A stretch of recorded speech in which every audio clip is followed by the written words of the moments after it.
நடந்து முடிந்ததற்கு பிறகு பாடி வீட்டிலே இரவு நேரத்தில் ஹோமருடைய படைப்புகளை அவன் படைத்தான்.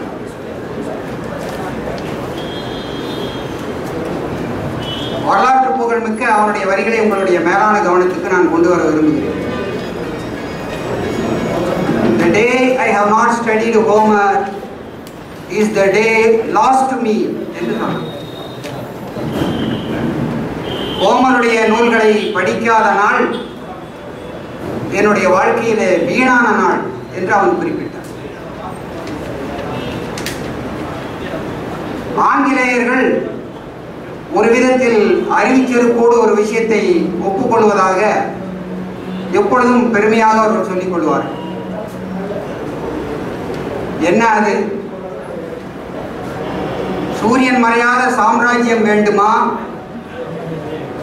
அல்லது ஷேக்ஸ்பியருடைய படைப்புகள் வேண்டுமா என்று ஒரு ஆங்கிலேயனை நீங்கள் கேட்டீர்கள் என்று சொன்னால்,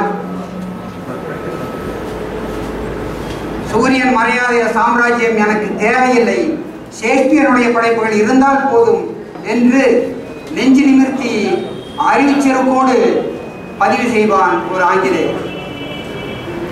இது உலகம் முழுவதும் அவன் பிரகடனப்படுத்திய உண்மை. இதை போல உலகை மாற்றிய, உலகை குலுக்கிய பல்வேறு நூல்களை பற்றி அடுக்கடுக்காக நாம் பட்டியலிட முடியும்.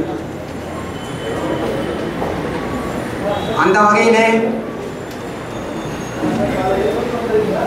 தமிழ் தேசிய புரட்சியினுடைய ஒரு எழுச்சி வடிவமாக இருக்கக்கூடிய மேதகு பிரபாகரன் அவர்களை பற்றிய நூல் தமிழகத்திலே ஒரு புதிய வரவு என்பதை நாம் கணக்கில் கொள்ள வேண்டும். பொதுவாக தமிழர்களுக்கு வரலாற்று அறிவு குறைவு என்பது பரவலாக அறிவுலகத்திலே சொல்லப்படக்கூடிய ஒரு புகார். சங்க இலக்கியத்திலே எண்ணற்ற இலக்கியங்கள் நம்மிடம் இருப்பதாக நாம் பெருமைப்பட்டு கொண்டால் கூட எண்ணற்ற இலக்கியங்கள் முறையாக பேணப்படாத காரணத்தினாலே காலத்தால் அழிந்தொழிந்தன என்பதும் வரலாறு. அப்படிப்பட்ட வரலாற்று பிரஜையற்று வரலாற்றை பேண வேண்டும் என்ற ஒரு பொறுப்புணர்வு இல்லாமல் இருந்த ஒரு இனமாக தமிழினம் கடந்த காலத்தில் இருந்து வந்திருக்கின்றது. தமிழீழ போராட்டமும் அப்படி ஒரு அடையாளம் இல்லாமல் போய்விடுமோ, அதனுடைய பதிவுகள் வரலாற்று பக்கங்களிலே இடம்பெறாமல் போய்விடுமோ என்ற ஒரு ஏக்கத்தை தீர்க்கத்தக்க வகையில் வாராது வந்த மாமணி போல் ஒரு புதிய ஆவணமாக இந்த நூல் வந்திருக்கின்றது. இந்த நூலை முதல் வாசிப்பிலே ஒரு பருந்து பார்வையிலே பார்த்தால் கூட தூக்கலாக ஒன்றை நாம் அறிந்து கொள்ள முடியும். ஒரு திறனாய்வாளனுடைய கண்ணோட்டத்தில் எண்ணற்ற தரவுகளும் ஆதாரங்களும் தர்க்கமும் நிறைந்ததாக இந்த நூல் காணப்படுகின்றது. அவர் விளக்கியிருக்கின்றார். அவர் என்னென்ன நூல்களை படித்தார் என்பதை பற்றியெல்லாம் விரிவான பட்டியலை ஐயா அவர்கள் குறிப்பிடுகின்றார். புலவர் வேணுகோபாலன் என்று சொல்லப்படக்கூடிய ஒரு தமிழாசிரியரை பற்றி பிரபாகரன் அவர்கள் பேட்டியிலே குறிப்பிடுகின்றார். அந்த தமிழாசிரியர் தான் ஈழத்தினுடைய விடுதலை ஆயுத போராட்டம் இல்லாமல் சாத்தியமாகாது என்று சொல்லி ஆயுதம் ஏந்தியவருக்கு இவருக்கு ஆதர்சமாக முன்னோடியாக வழிகாட்டியவராக இருந்தவர் புலவர் வேணுகோபாலன் என்பதை பிரபாகரன் அவர்கள் பதிவு செய்கின்றார். அதே போல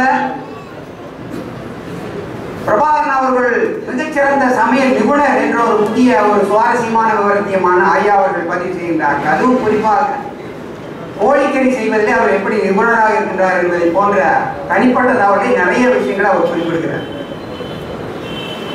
அது மாத்திரமல்லாமல் காஃபி டீ அருந்துவதில்லை, மிகுந்த கட்டுப்பாட்டோடு ஆரம்பத்தில் இருந்தே அவர் இருந்திருக்கின்றார்.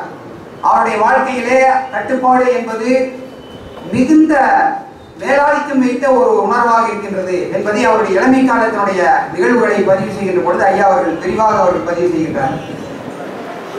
அதே அவர்கள் இந்த புலி சின்னத்தை கூட அதை தேர்வு செய்தவர் தமிழ்நாட்டிலே மதுரையிலே இருக்கக்கூடிய ஓவியர் நடராசன் என்ற தகவலையும் இங்கே அவர் பதிவு செய்கின்றார். மதுரையிலே இருக்கக்கூடிய அந்த ஓவியர் நடராசன் தான் அந்த விடுதலை புலிகளினுடைய லோகோ என்று சொல்லப்படக்கூடிய இலச்சினையை வரைந்தவர்.